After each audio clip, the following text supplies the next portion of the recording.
Hello, everyone. Welcome back to another episode of Behind the Bylines. I'm your host, Stephen Kister, and today I'm joined by another very special guest, Sam Woloson, the Collegian Managing Editor. How you doing, Sam? Good. How are you? Good, good. Excited to have you on the show today. Thank you for taking the time. Of course. Yeah, so let's jump right into it. So we're actually just talking a little bit off air here about, upbringing in York, PA. Tell me a little bit about that and going to York Central. Yeah, of course. I grew up in York, PA, which is about 2 hours south of State College. I went to Central York High School there. I was part of the journalism program there, so I worked on the student newspaper and stuff like that. And so obviously from that point, I kind of gained a love for writing, for journalism, for, communications in general. And so that kind of led me to wanting to go to Penn State to pursue journalism. Very nice. And, actually, something I wanted to touch on, I know you were obviously part of the journalism program, but that's awesome. But I know that you spent 9 years playing the cello. The bass. Bass. Yes. Yeah. Okay. Yes. Yes. So what was that like? I mean, how did you make that, I guess, the shift from that to journalism? Yeah.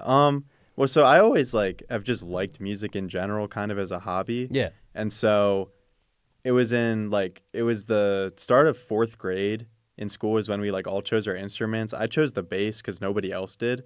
Fair enough. I wanted to be different. Yeah. And so that was kind of cool because I was the only bass player for most of school pretty much. So that was kind of cool getting to do my own part for a while. And obviously it's been cool because now I can pick up electric bass and stuff like that. Nice. Which is fun, as a hobby. But yeah, I wouldn't say I ever considered music as a career per se. It was always kind of more of a hobby. Yeah. But it's definitely something that I want to pick back up, especially after I graduate more. Yeah, that's awesome. So, so I get you kind of touched on it again off air, but how did you get in, what made you go to Penn State? I mean, obviously we have a great communications program, but. Yeah, I mean, I think the biggest thing is it's the in-state discount for tuition is massive. Yeah. So I was always kind of looking in-state. I applied to here, I applied to Temple, I applied to Pitt. So I kind of went to your big schools. Yeah. Right. But I think Penn State was always kind of the dream one, especially after doing a visit. I thought the campus was really nice. Yeah. I wanted to go to a big school where I could meet a lot of people. I knew the communications program was good.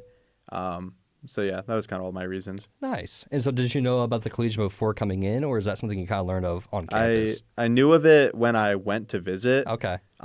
Because I knew going in that's I want to get into journalism. Yeah. So I did a little research and they talk about all these things student journalism since 1886 or whatever it is. Yeah. And they're talking about their traditions, talking about their alumni who went on to have good careers. So I was I would love to be part of that, right? So that's kind of how I did that. Gotcha. And so when did you know you wanted to join the Collegian, I guess? I mean, before I got in. Yeah? You know what I mean? Yeah. I was first week freshman year, I was waiting for all right, when do these applications open? Yeah. I knew going in I wanted to join the Collegian. Nice. So that was not much convincing for me. Yeah, that's awesome. And so I know also, I'm not sure if they're two different majors, but I know you're studying Spanish and journalism. Yeah. So where did, I guess, those two things come from? Yeah, for sure. So, I mean, I guess it kind of goes with journalism. I'm kind of a word nerd in general. I got you. Yeah. You know what I mean? So Yeah, I find other languages and linguistics and things like that to be interesting. So I always wanted to pick up a second language.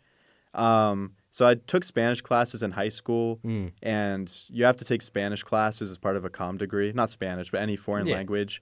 And so I did them just as my requirement, but I actually really enjoyed it here. I got to study abroad in Spain. Nice. And after I did that, I was okay, I'm going to send it. I'm going to do the major because I really like it. I think it's a good skill to try and learn Spanish. And it's just a lot of fun. It's kind of like a side quest almost. I have all my journalism with classes in Collegian, but then I also just get to do Spanish, and it's kind of fun. Yeah, that's awesome. So how has that helped your on the journalism side? What, learning Spanish? Yeah. I mean, it hasn't come up a ton, I would say. I will say where it has come up, which was pretty cool. We did a Hispanic Heritage Month edition. Oh, yeah.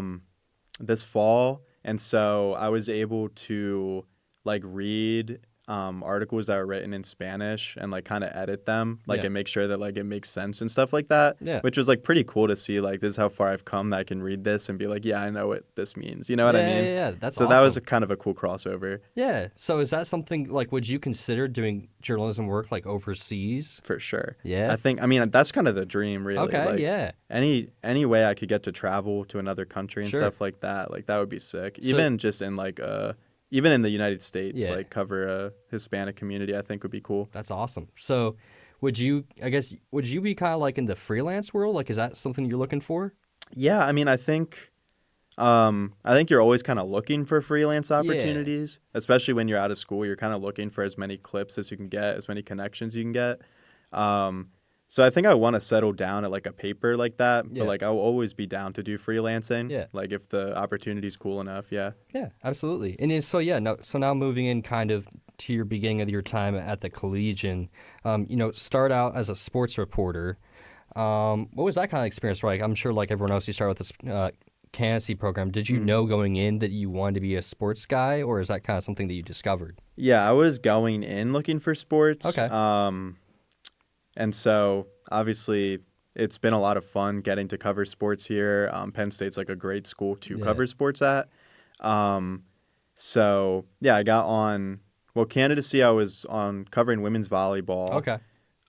Which was really cool because they're a very successful team. Yeah. Obviously, they just won the championship this year. Absolutely, yeah. So that was really cool covering like a really good team as well. Yeah. And so from that and then the following spring doing baseball, I found it really fun getting to go to the games because it's like I already was a sports fan, right? So Yeah. it's like I would have watched these games anyway as a fan. Right. So now that I get to call that my job is Yeah. I get to watch the games and then write about them, which I like Yeah. to write. So it's Yeah. like it's kind of like the things I already would have liked separate, but now I can do it at the same Yeah. time. Like it's Yeah. pretty cool. I remember seeing one of your Instagram posts saying my job is better than yours and having the picture like football Yeah. and stuff like that. I'm like, Yeah. hey, that's awesome. But so, yeah, that's actually something I wanted to continue talking about as well because, as you became a football reporter for the Collegian, you have covered some really high-profile games, covered the NFL and Combine regarding Penn State. What was that experience like, kind of getting the opportunity as a football reporter? Oh, it's like amazing. Yeah. Like I'll say it's the best experience you can get as a college reporter is covering Penn State football, I feel Yeah, like. absolutely. Getting to travel to the road games, obviously it's really cool to see other stadiums, Yeah. especially like Buckeye Stadium for Ohio State, for example, Good old horseshoe. is a really cool stadium to be at. So that was really cool.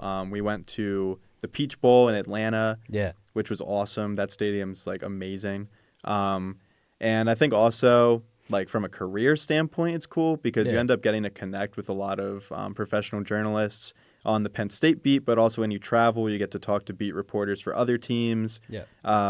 For the biggest games, there are people from like the AP, ESPN, like you aren't on a beat, they just cover the sport. Yeah. And, so it's pretty cool to get to meet with all those people.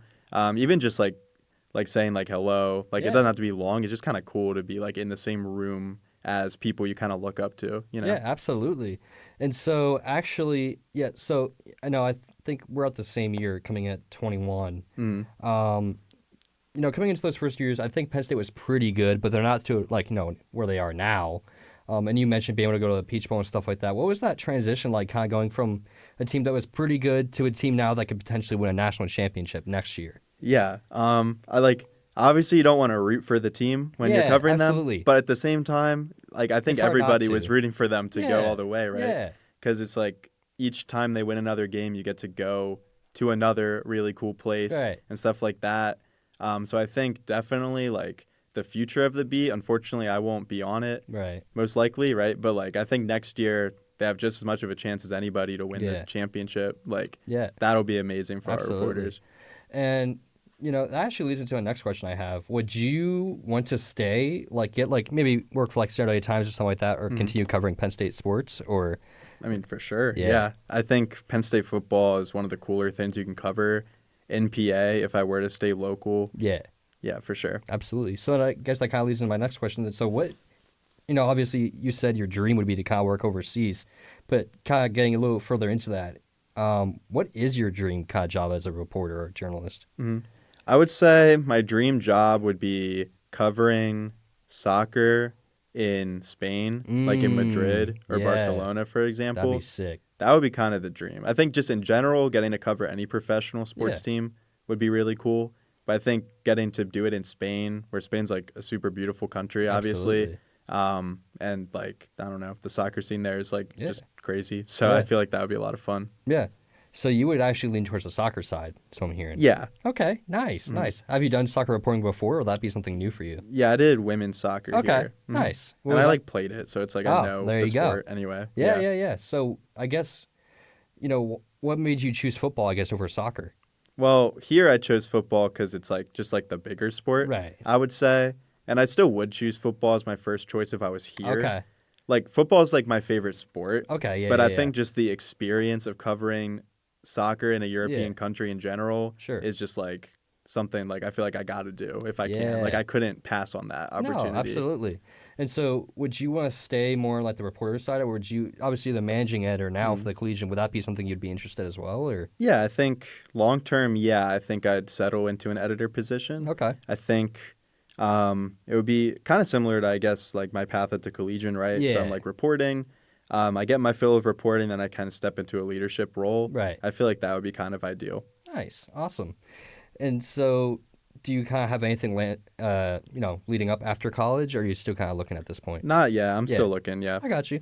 Yeah. So, where did your love for soccer come from? I mean, obviously, how long have you been playing it for? Like, I mean, I played it since like I was like little. I was like nice. 5 or something. I played Okay. it through high school. Yeah, Yeah. very cool.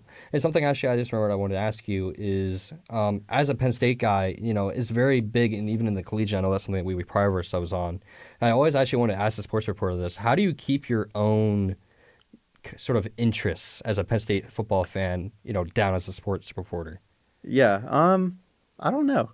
Like I can't like I don't really do anything in particular. I guess it's just kind of like something you have in your mind. Yeah, I think it's like the biggest thing is you can't cheer, obviously, right. right? So you can't cheer, but it's like you can have thoughts to yourself, right? That So makes it's like, sense. you know what Yeah, I yeah, mean? yeah, yeah. Like sometimes the inner Penn State fan in me will be thinking like, okay, like come on guys, right? Yeah. And you just have to suppress that in your work. Yeah, But yeah. I don't think it goes away like that if Okay. you're like a fan your whole life. Yeah, yeah. No, I hear you. Yeah. So, if you were to stay in the States, where would your ideal location be? Would it be where would it be in the United States? I would say that's like tough actually. I think I want to be based around this area in Okay. PA. I would Yeah. be close to my family and things like that. Yeah. But I would like to be able to be a beat reporter that travels to other places because Yeah. I like to travel and I like, I want to see places I haven't seen in the U.S. Yeah. Like the furthest west I've been is Ohio. Okay. You know what I mean? Yeah, So yeah, there's yeah, like a I whole hear side ya. of the country I haven't been at. So Yeah. I would love to be able to travel as part of a job. Yeah, that's awesome. And something I want to cover as well. Obviously, you've done a lot of sports. I'd say that's probably your main thing. But I did see you've done a lot of coverage for like Fawn, as well as just kind of even inner administration work within the Collegian. So where's that, I guess, come from? Like I saw that you've covered several different position changes within the Collegian. So where'd you get those opportunities? Yeah. Well, I kind of just wanted to like not be a one-trick pony, if that Yeah. makes sense. So I think that was the biggest adjustment of becoming managing editor is that I have to read like news stories and stuff like that too. Right. So that was a big adjustment, was trying to learn all that, but I think definitely like I'm better for it now. I feel better trained. Like I've been applying for like not just sports stuff now. Yeah. Like I feel like I would be able to work in news or in any other type of journalism, which I don't think I would have been able to say a year ago. Right. And obviously I took advantage of the opportunities I could get, like getting to write for Thon and things like that. So yeah, it's been really valuable. Awesome. And yeah, so something I want to ask as well, since you've been covering kind of some of those transported roles within the Collegian, what has that kind of been like? You've kind of seen, I think, a few different administrations now. What is that, covering people leaving and then people coming and then that sort of thing? What has that been like? Yeah. Like what's it like seeing like different administrations? Yeah, the like- changes within the Collegian. within the Collegian? Yeah. Yeah. I mean, yeah, it's kind of, it's fun, I feel like, in a way. Like, I feel like it's interesting to just see, like, how different people lead, right? Yeah. Like, Amy, our current editor-in-chief, leads in a totally different way than Nick Stonecipher led. Right. totally different way than Megan Swift led, right? Right. So I feel like as a person who like one day wants to be a leader as well, Mm-hmm. and who is a leader still, like as managing editor, I feel Yeah. like you kind of learn a lot, and it kind of helps you kind of craft your own leadership style, Yeah. and you kind of see how people respond as well to like your different types of styles, so you kind of can like know what works, what doesn't work, right? Yeah. So I feel like it's a lot of learning, I feel like, and a lot of inspiration too about what some of like our other leaders have done. Absolutely. And so moving from administration to kind of just the overall changes in the Collegian, I think we've kind of moved from just, kind of your stereotypical newspaper to a lot more social media presence, even more maybe of a media company than just a newspaper. As managing editor, how have you kind of been managing those, the back of a better term, managing those changes? Yeah, it's I mean, it's been a big transition, obviously, I think in mindset, right? Yeah. Like before, like you said, we were kind of optimizing things for a newspaper. Now Right. we're optimizing things for like a website and social media, right?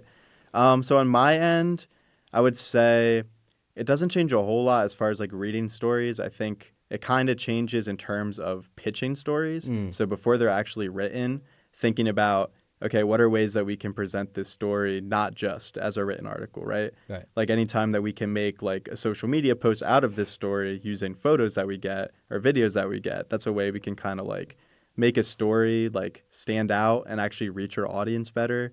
Because like our student audience, most of them use social media. So anytime that we can get a compelling story, get it to social media, like we think that's like a success for us because a lot more of our audience actually sees it that way. So, so it's a lot of thinking about how can we optimize a story to reach our audience, if Yeah. that makes sense. Yeah, absolutely. And something I want to ask as well, one of the bigger things that I would say happened in the Collegian in the past few years is the fact that our stories were taken away with the Yep. incident there with the newsstands. Yep. How did you kind of handle that as managing editor? Yeah. I would say it was like a shock, first of all. Right. Right. Yeah. But that was actually that might be one of my top memories overall, just the way that like we all teamed up. So this was like me, Amy, Alex, our digital managing editor, Right. our news editor, Emma was writing the article, and we had like a bunch of people like going to different places around campus to try and see like, okay, are these papers taken? Yeah. Are these advertisements taken? So we had no idea. We had no Yeah. warning. So it was really cool to like, it was like a breaking news like rush. We had like people all over the place. We had people emailing all different people. Yeah. So like while it was unfortunate that happened, Yeah. it was also like really cool to kind of be in a breaking news environment, which doesn't happen all that often. Yeah, especially not to yourself. Yeah, right. So Yeah. like to write about yourself. Like it's Yeah. weird to refer to the Daily Collegian's papers were taken when like we Yeah. are the Collegian, right? Exactly. Exactly. Yeah, it's kind of weird, but Yeah. it was cool to be part of that. Yeah, so from like your perspective, what was your kind of style in handling it? Like, what do you mean? Like, I'm sure as managing editor, you had to make a lot of decisions with that. How'd you kind of go about it? Yeah, I mean, a lot of consulting with people, right? Yeah. So we were talking amongst ourselves, like the editors and our general manager as well, about like, how do we best handle this? And we also like consulted with like a First Amendment like lawyer as well, like to kind of see like from that lens, like, is this legal that the university did that, right? Yeah. And then we decided to put it on the front page of our paper that this happened. Yeah. So, yeah, I don't know. I think it was definitely like a challenge. It was definitely like a think on your feet kind of situation. For sure. But I kind of liked how we handled it. We kind of used all our resources we could. And I think we came out better for it. I think so too. Yeah. Yeah. So yeah, I mean, how do you think the Collegian got better through that? I mean, obviously, I think some of the best with destruction comes to rebuild. How do you think the Collegian became better from it? Well, I would say it became better because of the support we got after the Yeah. fact, right? Once we published that initial story, which like that initial story like was like very like meticulous in how he wrote it. Right. Like we were thinking about every phrase because we're writing about ourselves. Right. Right. And it's like, so we were very like careful about everything that we said. We made sure everything was correct, even though we felt like the victims. We were still trying to Right. do our like due diligence. Right. But anyway, so after that came out, we had a ton of support from people, Collegian alum, Penn State alum, people just in media in general who Yeah. thought this was an injustice, right? So through all that support, we obviously got like donations, and we got, I think, just in general, a lot more attention towards our paper, Right. and the work that we do. Yeah. Because I think that in general, well, media in general can be undervalued. I think. Sure. I think they only tend to really notice you when you have a big story. Yeah. So I think it was nice to see like that people do care about our coverage. They might not always say it, Right. but it was nice to hear kind of like an outcry from like our consistent readers to say like, hey, we care. This isn't okay, right? Yeah. Like I feel like for me that really like validated a lot of the work we put in that doesn't Right. always, get rewarded. Yeah. And, to your point, I think the argument could be made that this was definitely a national story. Mm-hmm. I remember looking, when it happened, seeing ABC cover it, CBS cover it, and all that stuff. So, I mean, what was that like? Did you guys get like a lot of, you said you got people reaching out, alumni and Collegian readers and stuff like that, but how did you get any like national looks as well from that, or? Yeah, I know like the AP reached out to us. Okay. A few local outlets like WTAJ, Yeah. like the local news CBS. station. Yep. Yeah, Yep. they reached out. We had people from other schools, other student newspapers reach out. Oh, wow. Yeah, we had a few different papers write like editorials like about student press freedom, but like using our situation Right. as like an anecdote for it, Right. which was pretty cool. And I was glad to see other student newspapers kind of like, taking our side like that. Yeah. So yeah, we kind of had people from all over the place reaching Awesome. out. Yeah. Yeah, and I think this could definitely be used as a teaching point as well, because I know just myself going through journalism courses, hearing about the famous Northwestern journalism case. So I think this is definitely something that could be used in classrooms in the future. But actually, speaking on the future, something I've kind of made tradition here to end of my episodes is, what would you kind of tell a freshman coming in to Penn State? What would be your advice? Just any freshman? Yeah. Studying anything? Yeah. I would say definitely branch out, right? Like I think you go into college with a certain plan in mind of how your time in college will go, right? Right. But I think it's really important that you're not afraid to, try something new. Obviously, I knew going in I wanted to be in the Collegian, right? Yeah. But I didn't know I wanted to be in any type of leadership. And I think doing that has been really valuable for my experience. I've made a lot of friends through being in leadership. So I would say definitely just like, you don't have to have a linear path, I guess. It's okay to do something that you weren't planning to do when you first got here. Yeah, awesome. All right, well, that's just about all I have. Yeah, thank you so much for joining the show. And yeah, guys, we'll have another episode next Monday with more guests to come. Thank you so much for listening, and thank you so much again, Sam, for joining the show. Of course, thank you. All right, thank you, guys. See you next week.